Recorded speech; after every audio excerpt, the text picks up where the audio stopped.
Assalamualaikum warahmatullahi wabarakatuh. Saya Siti Solikah dari program studi S1 PJJ Manajemen kelas MJ610 dari Universitas Siber Asia akan mempresentasikan ujian akhir semester mata kuliah metode penelitian, yaitu telaah tugas akhir penelitian. Yang pertama, regresi linier berganda, yang kedua menggunakan metode SEM-PLS. Nah, untuk daftar isinya apa yang akan kita bahas, yaitu nanti akan ada identitas tugas akhir yang menggunakan metode regresi linear berganda dan review tugas akhir regresi linear berganda. Kemudian ada identitas tugas akhir menggunakan metode SEM-PLS dan review tugas akhir SEM-PLS. Kemudian selanjutnya ada perbandingan kualitas metodologis, kesimpulan review, daftar pustaka, serta lampiran bukti sumber. Nah, identitas tugas akhir regresi linear berganda ini saya mengambil dari link yang dikasih oleh Bu Silvana. Nama penulisnya yaitu Hartwiana Gita Marlina, yang berjudul penelitiannya yaitu pengaruh mutasi dan reward terhadap kinerja pegawai pada KPP PMA 2 Universitas Siber Asia tahun 2025. Nah, alasan saya memilih penelitian ini karena fenomenanya terdapat data konkret pada tabel 1.1 yaitu NKP nilai kinerja pegawai tahun 2022 sampai 2024 yang menunjukkan tren penurunan di 3 jabatan yaitu fungsional, kepala seksi, dan pelaksana. Terus adanya research gap, yaitu hasil penelitian terdahulu tentang mutasi dan kinerja pegawai yang tidak konsisten. Kemudian ada relevansi objek penelitian, yaitu berkaitan langsung dengan sistem penilaian kinerja yang memang berlaku di instansi tersebut, yaitu PMK nomor 184 garing PMK.01 garing 2020 dan KMK 300 garing KMK.01 garing 2022 tentang manajemen kinerja Kemenkyu. Terus aksesibilitas data, yaitu data primer terdiri dari kuesioner ke 77 pelaksana yang pernah mengalami mutasi. Terus adanya data sekunder, yaitu data kepegawaian internal tahun 2022 hingga 2024. Kemudian adanya manfaat praktis, yaitu KPP PMA 2 punya target penerimaan pajak yang tinggi dan kinerja pegawai adalah salah satu penentu tercapainya target itu. Hasil penelitian bisa langsung dipakai sebagai bahan pertimbangan kebijakan SDM. Nah, ini hasil review tugas akhir regresi linear berganda. Yang pertama itu ada bab 1 yang pendahuluan yang terdiri dari judul penelitian, latar belakang, kesenjangan penelitian, dan rumusan masalah tujuan serta manfaat. Nah, kritiknya ini kayak di judul itu sudah memuat variabel S1, S2, dan Y dan objek penelitian secara jelas sehingga mudah dipahami. Oke. Namun judul ini tidak mencantumkan cakupan responden seperti jabatan pelaksana maupun periode data, padahal data sekunder yang dipakai mencakup tahun 2022 hingga 2024 dan populasinya sebenarnya ada 145 pegawai, sedangkan yang diteliti hanya 77 pelaksana. Nah, dampaknya itu judul akan berpotensi menimbulkan generalisasi berlebihan, seolah mewakili seluruh pegawai KPP, padahal hanya mewakili jabatan pelaksana. Nah, solusinya itu menambahkan keterangan cakupan pada judul atau subjudul, misalnya titik pada pegawai pelaksana KPP PMA 2 agar batasan populasi tergambar sejak judul. Terus selanjutnya ke bab 2 yang landasan teori itu yang paling banyak bukan banyak ya, yang paling jelas untuk diperbaiki itu adalah definisi konsep dan operasionalisasi variabel. Nah, di tabel 3.1 ini ada indikator mutasi, hanya 3 item. Sementara reward yang sebagai S2 dan kinerja masing-masing ada 4 dan 5 item. Nah, permasalahannya jumlah indikator antar variabel sangat tidak seimbang. 3 indikator untuk mengukur konstruk mutasi yang kompleks mencakup dimensi vertikal atau horizontal kompetensi. Kepuasan home base yang tidak disebut sendiri di bab 1 dinilai terlalu tipis dan tidak mencerminkan keseluruhan aspek yang dibahas di latar belakang. Nah, dampaknya nanti instrumen berisiko tidak menangkap seluruh dimensi konsultasi, sehingga hasil pengukuran variabel X1 kurang representatif. Solusinya, tambahkan indikator mutasi yang mencerminkan isu yang sudah diangkat di bab 1, misal kesesuaian kompetensi dengan jabatan baru, jarak home base agar operasionalisasi variabel selaras dengan permasalahan yang diangkat. Nah, sedangkan untuk yang di bab 3 ini yang di metode penelitian ini untuk skala pengukurannya dan sumber instrumen pada skala tabel 3.2 digunakan konsisten indikator masing-masing variabel diadaptasi dari sumber jurnal yang berbeda-beda. Nah, ini tidak dijelaskan apakah instrumen yang diadaptasi dapat berbagai sumber tersebut sudah pernah diuji coba sebelumnya dan tidak dijelaskan proses adaptasi bahasa dari sumber aslinya atau konteks KPP. Terus dampaknya yaitu tanpa keterangan pilot test, potensi bias, pemahaman responden terhadap potensi pernyataan yang diadaptasi lintas sumber sulit dipastikan sebelum penyebaran ke 77 responden. Jadi perbaikannya adalah mencantumkan keterangan proses pilot test sebelum penyebaran ke sampel utama atau menjelaskan alasan bila tidak dilakukan. Nah, untuk bab 4 ini ada hasil dan pembahasan. Nah, ini yang menurut saya yang paling krusial itu ada di uji parsial simultan dan koefisien determinasi. Nah, di tabel 411 F hidungnya itu 11,77 lebih besar dari F tabel 3,12. Nah, ini R square-nya juga hanya 23,2%. Terus tabel 4 di 14 kedua variabel signifikan parsial. Nah, permasalahannya ini nilai R square tergolong rendah. Mutasi dan reward hanya menjelaskan 23,2% variabel kinerja pegawai, sedangkan 76,8%-nya dijelaskan faktor lain di luar model. Meski signifikan secara statistik, kekuatan penjelasan model terhadap fenomena kinerja pegawai tergolong terbatas. Nah, dampaknya ini kesimpulan mutasi dan reward berpengaruh signifikan. Berisiko dibaca berlebihan jika tidak diiringi catatan bahwa daya jelas modal relatif kecil, sehingga implikasi kebijakan yang disarankan bisa jadi kurang proporsional dengan kekuatan aktual model. Nah, perbaikannya mendiskusikan secara eksplisit keterbatasan R yang rendah dalam pembahasan, serta mengusulkan variabel tambahan seperti motivasi atau keputusan kerja yang berpotensi menjelaskan 76,8% variabel yang tersisa tadi. Nah, di bab 5 ini ada kesimpulan dan saran. Ini keterbatasan penelitian dan penelitiannya pada bab 5.1 tambah 5.2 hanya berisi simpulan dan saran, tidak terdapat sebab keterbatasan penelitian secara eksplisit. Terus permasalahannya, skripsi tidak mencantumkan bagian keterbatasan penelitian secara mandiri, padahal terdapat jumlah keterbatasan penting yang seharusnya diungkap secara jujur. R yang rendah, yaitu desain cross-seksionalnya sampel terbatas pada satu KPP dan satu jenjang jabatan, yaitu pelaksana, serta potensi bias self-report karena responden menilai kinerjanya sendiri.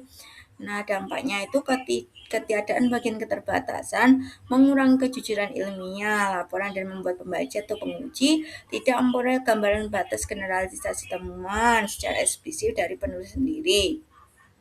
Nah, solusi perbaikannya menambahkan subbab keterbatasan penelitian yang secara eksplisit mengungkap R rendah, desain cross-section potential bias self-report. Jadi bukan kerjanya itu dinilai sendiri oleh responden, bukan oleh atasan, dan cakupan sampel yang terbatas pada satu jenis jabatan di satu kantor tersebut.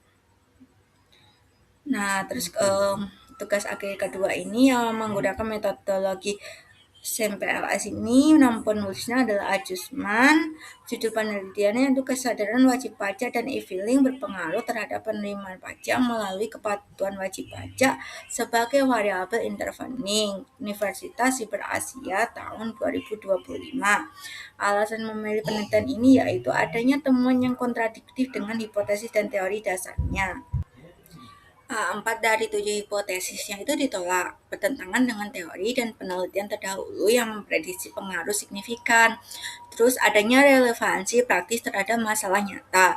Penelitian ini karena berupaya menjawab persoalan kebijakan fiskal yang konkret dan berdampak langsung pada penerimaan negara. Implikasi metodologis dan teoritisnya yaitu implikasi pada bagaimana teori atribusi dan teori of planned behavior diterapkan dalam konteks perpajakan Indonesia, khususnya sektor informal, wirausaha non-karyawan. Nah, review di tugas akhir yang menggunakan SMPLS, ini bab 1 yang di pendahuluan ini latar belakang dan batasan masalah. Data latar belakangnya itu mencakup periode 2020 sampai 2024, sedangkan pengumpulan data primer dilakukan pada 2025. Lihat jadwal penelitian. Terdapat jeda waktu timelock antara fenomena yang dipermasalahkan dan 2020 sampai 2024 dan kondisi yang sebenarnya diukur. Tidak dijelaskan apakah tren ketidakpatuhan tersebut masih relevan atau berlanjut pada saat survei dilakukan. Argumentasi urgensi penelitian problem statement menjadi kurang kuat karena data pembuka tidak secara langsung mencerminkan kondisi subjek penelitian pada saat pengukuran. Terus solusinya menambahkan data tren 2024 sampai 2005 jika tersedia atau menyatakan secara eksplisit sebagai keterbatasan bahwa data historis 2020 sampai 2024 digunakan hanya sebagai justifikasi fenomena, bukan representasi kondisi tahun survei. Nah, untuk bab 2 ini yang di landasan teori,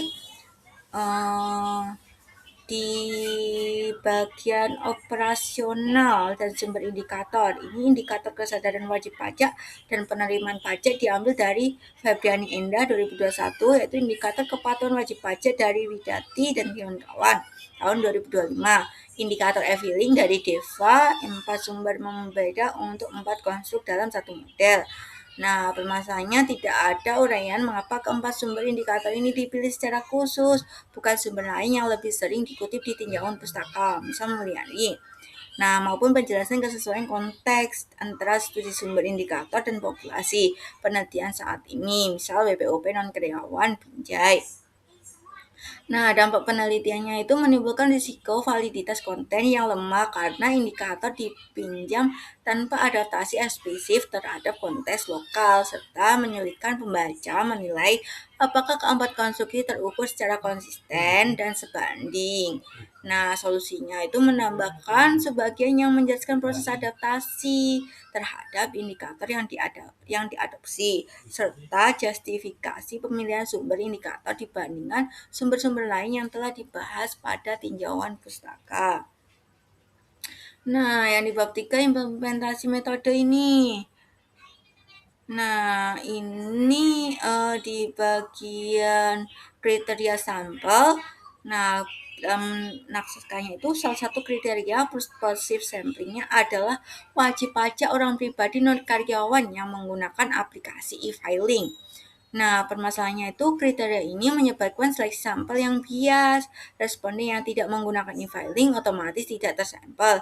Padahal variabel e-filing dan kepatuhan pelaporan justru menjadi fokus utama penelitian. Akibatnya variannya pada variabel e-filing menjadi artificial, menyempit karena hanya menggunakan pengguna aktif yang disurvei.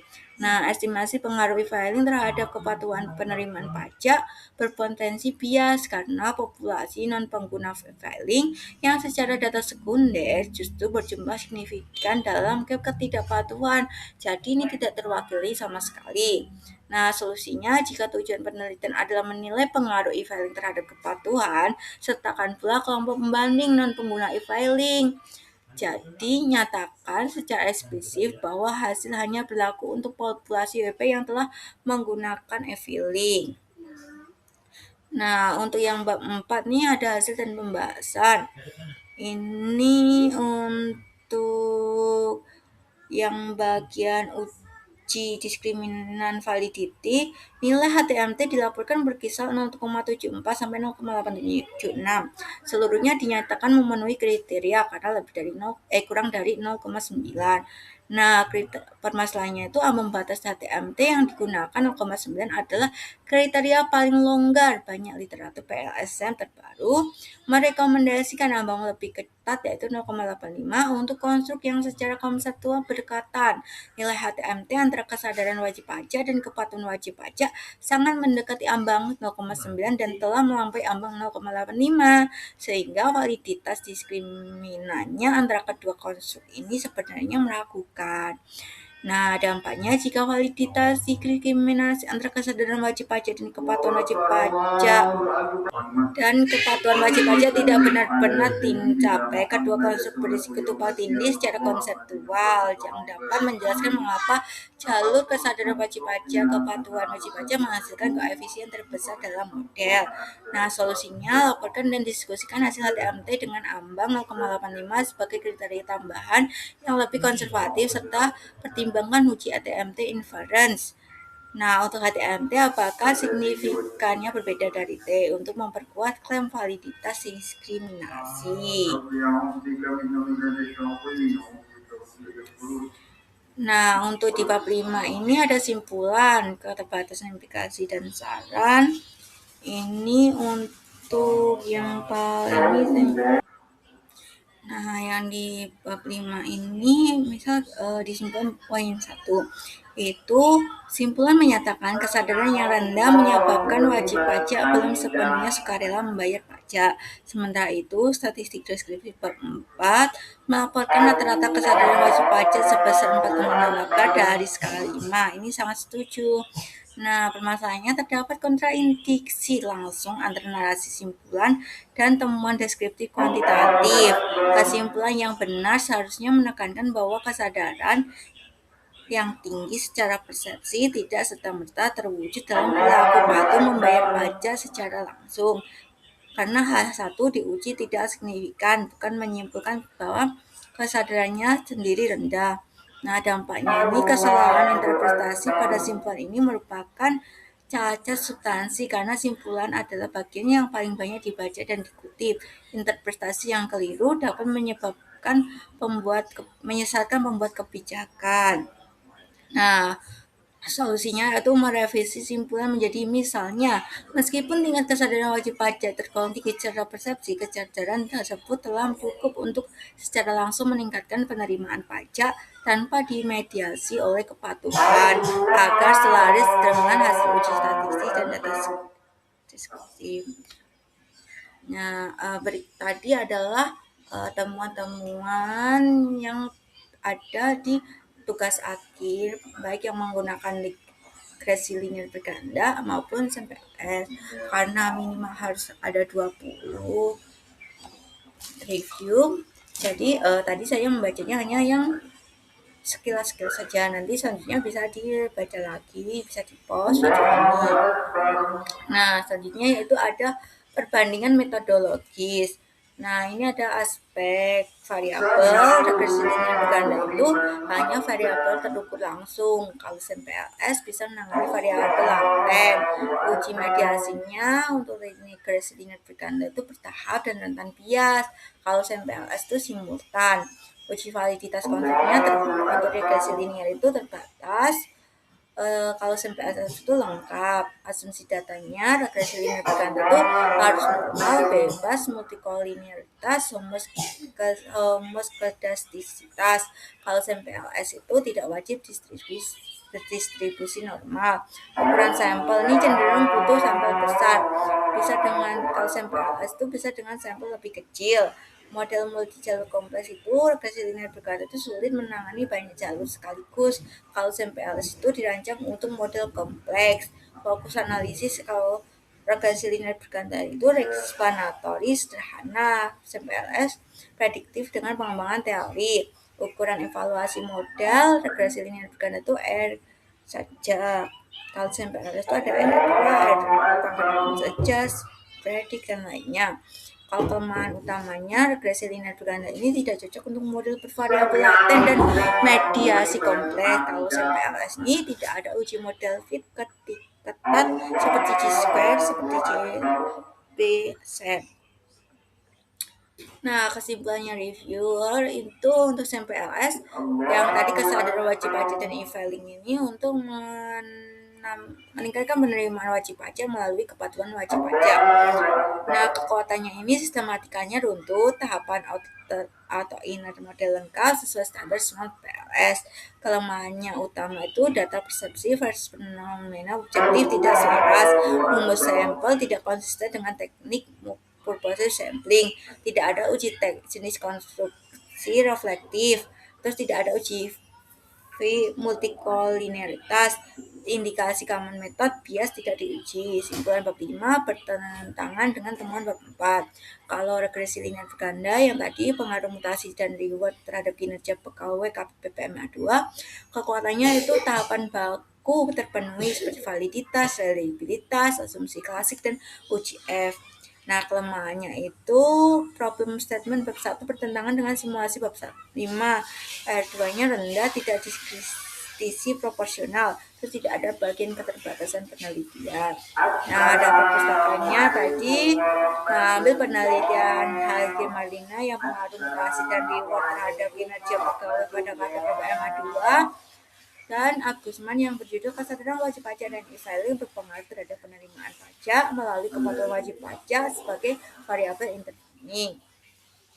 Nah, ini adalah lampiran bukti sumbernya. Saya ambil dari Google Drive-nya Ibu Silvana. Terima kasih. Demikian presentasi dari saya. Apabila ada kurang lebihnya, mohon dimaafkan. Wabillahi taufiq wal hidayah. Wassalamualaikum warahmatullahi wabarakatuh.